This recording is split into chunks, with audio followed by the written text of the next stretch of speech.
Hello students, welcome to our e learning platform e शिक्षा।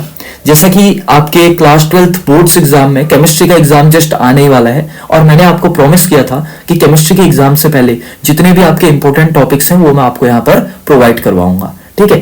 But हो क्या रहा था कि जो हमारा सिस्टम है उसमें जब हम वीडियोस बनाते हैं तो कई बार वो बहुत ज्यादा टाइम कंज्यूमिंग हो जाता है और उसमें एडिटिंग हो गया, फिर कैमरा हो गया, यानी कि बहुत सारी चीजें लगती हैं। तो इस चक्कर में कई बार क्या होता है कि मैं बहुत ज्यादा टाइम देख रहा था कि कभी मेरे पास 2 घंटे का टाइम बचाओ, 3 घंटे का टाइम बचाओ, तब मैं सोच रहा था कि मैं वीडियो बनाऊं। बट कई सारे स्टूडेंट की रिक्वेस्ट आ रही थी कि वीडियो थोड़ा सा फ्रिक्वेंटली बनाइए, और वो बात भी सही है क्योंकि बच्चों के एग्जाम आने वाले हैं। तो मैंने इसका एक नया अल्टरनेटिव निकाला।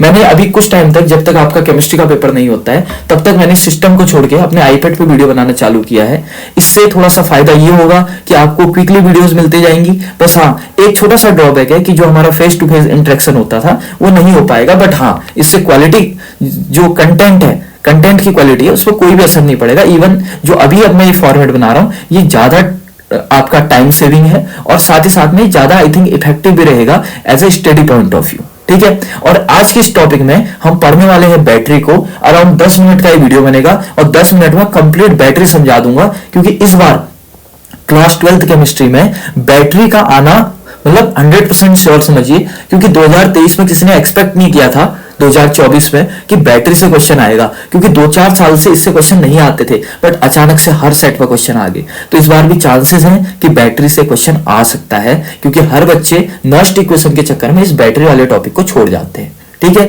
तो चलिए कॉपी और पेन निकाल के बैठ जाइए। सारा कंटेंट इधर पे लिखा हुआ है ताकि आपको दोबारा ना लिखना पड़े। मैं पहले से ही लिख के आया हूं। यहाँ पर बैटरी जस्ट समझाऊंगा, आपने सुनना है। बाकी थ्योरी वाला चैप्टर है, याद करना है। जितना ज्यादा आप प्रैक्टिस करेंगे, लिख लिख के याद करेंगे, आपको याद होगा। कोई भी इसमें लॉजिक नहीं है, सही बताऊं तो ना कोई न्यूमेरिकल है, जस्ट आपको याद करनी है रिएक्शंस, ठीक है। ऑर्गेनिक की तरह, जैसे ऑर्गेनिक के रिएक्शन में थोड़ा बहुत तो लॉजिक होता है, थोड़ा बहुत ट्रिक तो होती है, यहाँ कोई ज्यादा ट्रिक भी नहीं है, सीधी बात है, आपको याद ही करना पड़ेगा, ठीक है। चलिए, बैटरी क्या होता है भाई? बैटरी होता है एक तरीके का पावर सोर्स। आप जानते ही हो, किसी भी पावर सोर्स को, जो सर्किट को पावर देता है, उसको क्या बोलते हैं? बैटरी कहते हैं। बैटरी अपने 2 टाइप की होती है। पहली होती है प्राइमरी, दूसरी होती है सेकेंडरी। अब भाई प्राइमरी बैटरी वो होती है जो नॉन रिचार्जेबल होती है, आप उसको रिचार्ज नहीं कर सकते हो। जैसे आपके घड़ी का सेल हो गया, आता है ना, आप जब सेल वेल लेते हो, इनको कहते हैं आप प्राइमरी सेल।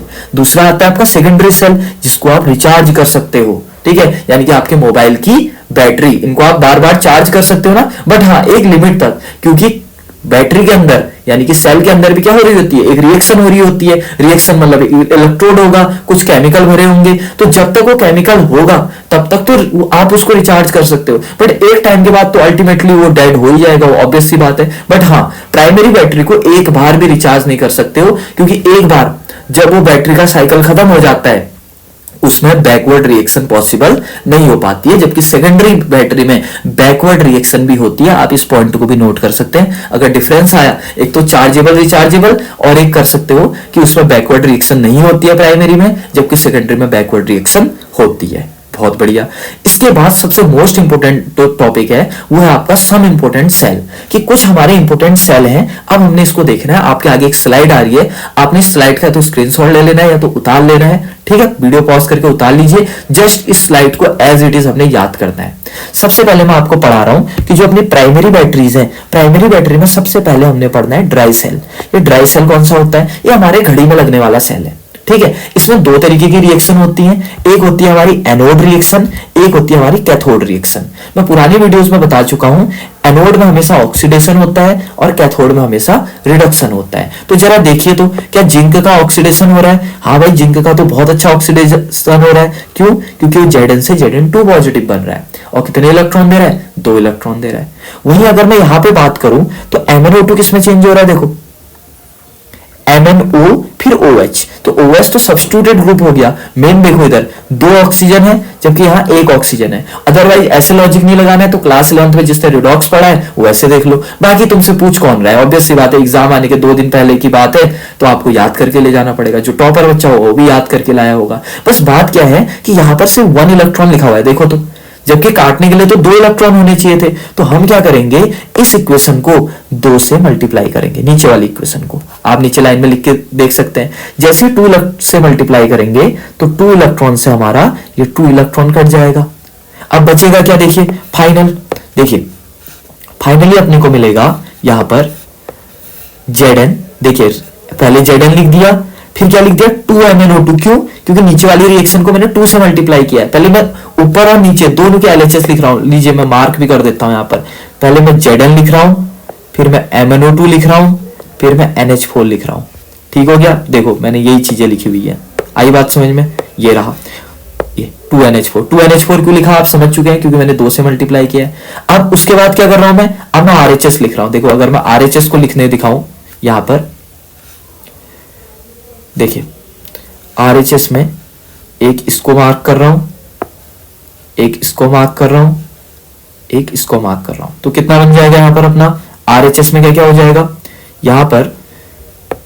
देखो Zn2 पॉजिटिव प्लस 2 से मल्टीप्लाई किया ना नीचे वाली इक्वेशन को, 2 लगा दिया, प्लस NH3 को भी 2 से मल्टीप्लाई किया तो 2NH3 हो गया। और ये रिएक्शन मेरी कंप्लीट हो गई। ट्रिक मैंने थोड़ा बहुत बता दिया, जैसे याद कर सकते हो, अदरवाइज ये पूरी रिएक्शन एक बार अच्छे से बना के प्रैक्टिस करना, इजीली याद हो जाएगी। ठीक है, चलिए प्राइमरी सेल का ही जो अपने को दूसरा सेल पढ़ना है उसका नाम है मर्क्यूरी सेल। अबे मर्क्यूरी सेल कहाँ लगता है? पहला वाला तो किसमें लगता है? वॉच वगैरह में लगता है, ठीक है, घड़ी वड़ी में लगता है, रिमोट में लगता है। ये मर्क्यूरी सेल जो लगता है इसको बटन सेल भी कहते हैं। ठीक है, अब बटन सेल कहां पर लगता है? बटन सेल लगता है आपका जनरली, जो आपने छोटी छोटी घड़ियां देखी होंगी ना, जो हाथ में घड़ियां पहनते हैं, या जो टॉय वाले खिलौने वगैरह आते हैं बच्चों के छोटे छोटे जो मोबाइल आते हैं टॉय वाले, उनमें जो एक बटन टाइप का जो सेल लगता है उसे कहते हैं मर्क्यूरी सेल। ये भी नॉन रिचार्जेबल होता है, इसको हम रिचार्ज नहीं कर सकते। इसमें भी आप 2 तरीके की रिएक्शन होती है, तो बड़ा ईजी है। देखो इधर क्या है, ZnHg है, Hg यानी मरकरी, Mg नहीं है, ठीक है, यानी कि ये अमलगम वाला जिंक है। इसमें मैंने 2OH नेगेटिव डाला तो ZnO plus H2O plus 2 electron.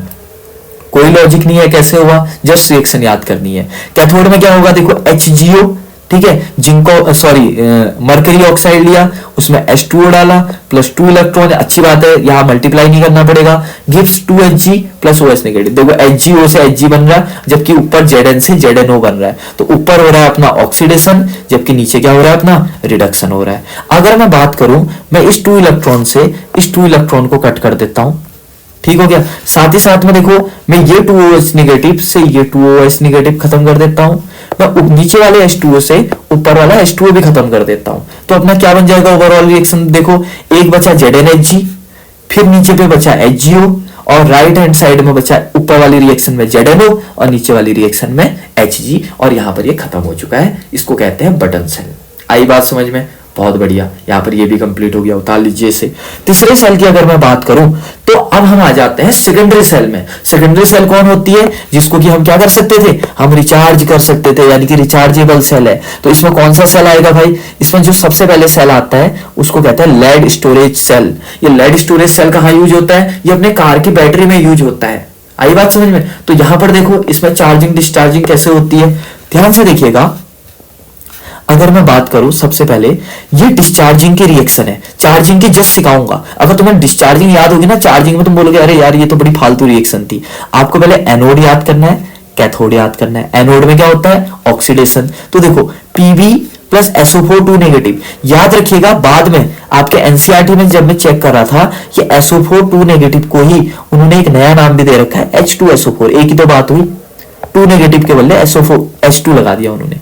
ऐसे यहां पर भी अगर SO4 2 नेगेटिव के बदले H2SO4 भी लिखा होगा तो आप कंफ्यूज नहीं करेंगे। बाकी एग्जाम में SO4 2 नेगेटिव लिखना, क्योंकि एनसीईआरटी में यही लिखा हुआ था।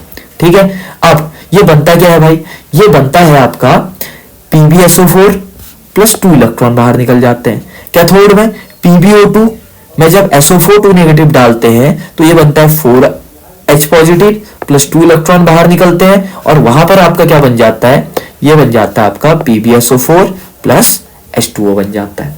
जस्ट रिएक्शन याद कर रही है। अब देखो भाई कट किस किस से क्या क्या सकता है, बताइए तो जरा, किससे क्या काट सकते हैं आप 2 इलेक्ट्रॉन से 2 इलेक्ट्रॉन काट सकते हैं। और कुछ कट सकता है क्या? PbSO4 से PbSO4 मत काट देना, क्योंकि दोनों RHS में है और कुछ नहीं कट सकता। तो देखो LHS में क्या क्या बचा? एक Pb बचा, एक PbO2 बचा, एक H2SO4 बचा। आप बोलेंगे 4H पॉजिटिव को क्यों नहीं लिया? ये जस्ट एक तरीके का इलेक्ट्रोड है, एसिड है, आप इसको नहीं भी लिखोगे तो चल जाएगा, कोई दिक्कत नहीं होगी उसमें। ठीक है, और दूसरी बात ये H पॉजिटिव को ही मैंने यहाँ 4H पॉजिटिव हो गया ना, देखो, जबकि मैंने यहाँ पर SO4 2 नेगेटिव था। ये देखो ध्यान से, तो 4H पॉजिटिव था ना, और 2SO4 था क्योंकि एक ऊपर एक नीचे, तो 4H था, तो मैंने 4 के 4H यही तो लगा दिया। देखो एक तरीके से एक ही बात हुई। गिव्स PbSO4 प्लस H2, यहां पर ये रिएक्शन भी क्या हो जाती है अपनी, खत्म हो जाती है। दूसरी बात, इस वाले में आप H2SO4 के बदले SO4 2 नेगेटिव ही लिखेंगे ऊपर वाला। ये वाला मैंने जस्ट बताया है कि CBSE में कई बार लिखा आ सकता है, बट जब आपको रिएक्शन लिखने को बोले, क्योंकि मेजोरिटी ऑफ टाइम यही लिखने को बोलेगा, तो आप ऐसे मेरी तरह दो मत लिख के आइएगा, या H2SO4 मत लिख के आइएगा, तब SO4 2 नेगेटिव ही लिख के आएंगे। अब बात आई भाई चार्जिंग रिएक्शन क्या होती है। मैंने ये भी तो बताया कि जब रिएक्शन बैकवर्ड होती है तो उसे चार्जिंग कहते हैं। मैंने ये देखो जस्ट क्या किया, रिएक्शन को रिवर्स कर दिया, प्रोडक्ट को यहां पर लिख दिया, रिएक्टेंट को यहां पर लिख दिया, मेरी चार्जिंग रिएक्शन बन गई। क्या दिक्कत है इसमें बताओ।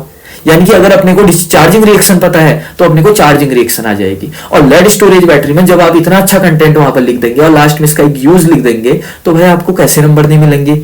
ठीक है, तो आपको ये चीज भी यहां पर याद कर लेनी है। अब सेकेंडरी बैटरी में जो अपना दूसरा बैटरी होता है, ये होता है आपका निकल कैडमियम सेल। ये बस उससे भी एक बेटर एडवांस वर्जन है, काम इसका भी गाड़ी वाड़ी में ही होता है। भाई ये क्या करता है, ये देखो ये बड़ा अच्छा सेल है।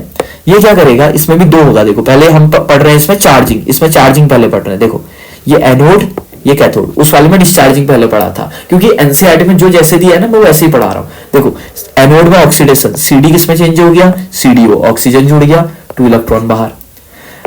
रिडक्शन वाले में क्या होगा, देखो Ni3 पॉजिटिव में 2 इलेक्ट्रॉन, तो Ni2 पॉजिटिव, देखो चार्ज का कम होना। अगर मैं अब यहां पर कट करूं तो मेरा 2 इलेक्ट्रॉन से क्या कट हो जा रहा है, 2 इलेक्ट्रॉन कट हो जा रहा है। तो final reaction CD plus Ni3 positive था ना, आप बोलोगे यार OH नेगेटिव कहां से आया।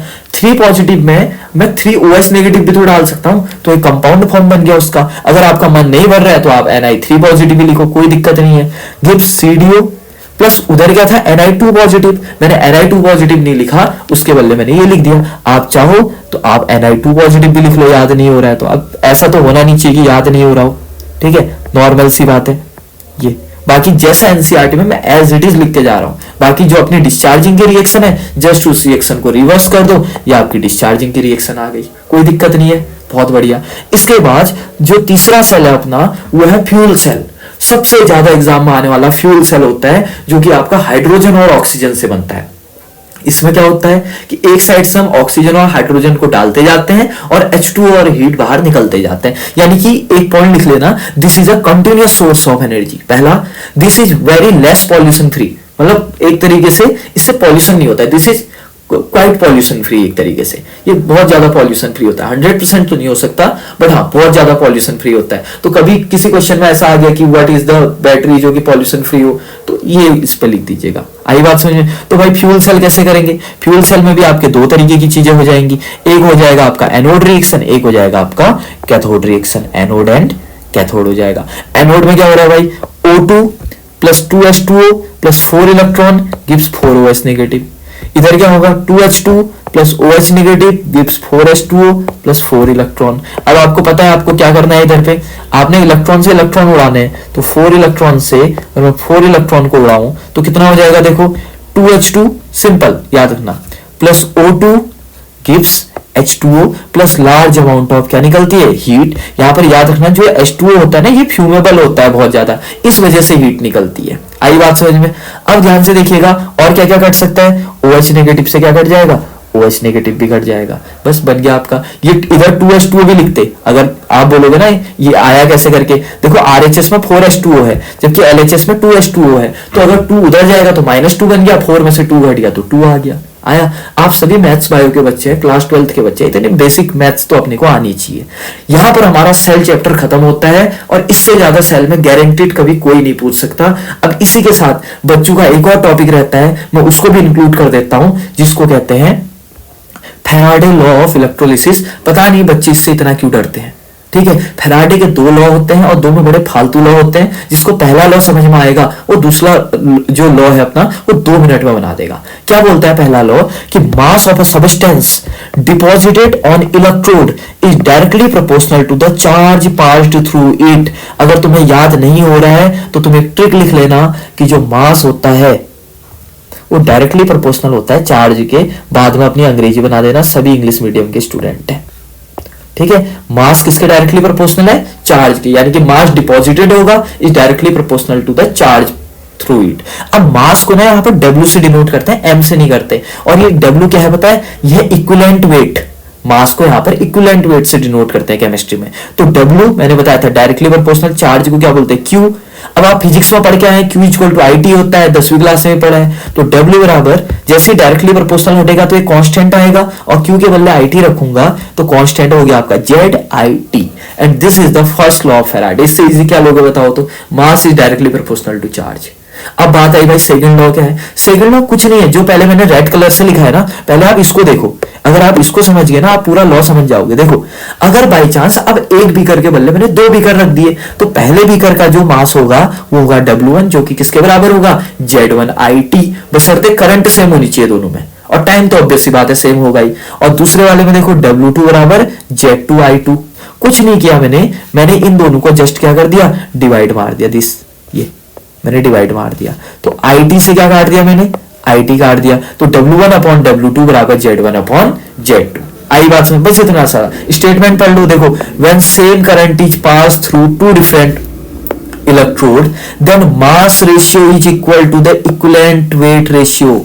बस बात, ये जेट को क्या बोलते हैं, इक्विवेलेंट वेट। तो जो मास रेशियो होगा ये किसके बराबर होगा, इक्विवेलेंट वेट रेशियो के बराबर होगा। सॉरी, ये जेट के बदले में लिख भी देता हूं यहां पर, jet is called equivalent weight, equivalent weight. आई बात समझ में। And this is the final of क्या, ये पहले वाले में क्या था कि जो मास डायरेक्टली प्रोपोर्शनल होगा वो चार्ज के होगा, ठीक है। यहां पर मास को हम इक्विवेलेंट वेट भी कहते हैं, मतलब एक तरीके से ये दोनों एक ही हुए हैं। यहां पर मैं एक बार चेक कर लेता हूं इसको, जस्ट मिनट।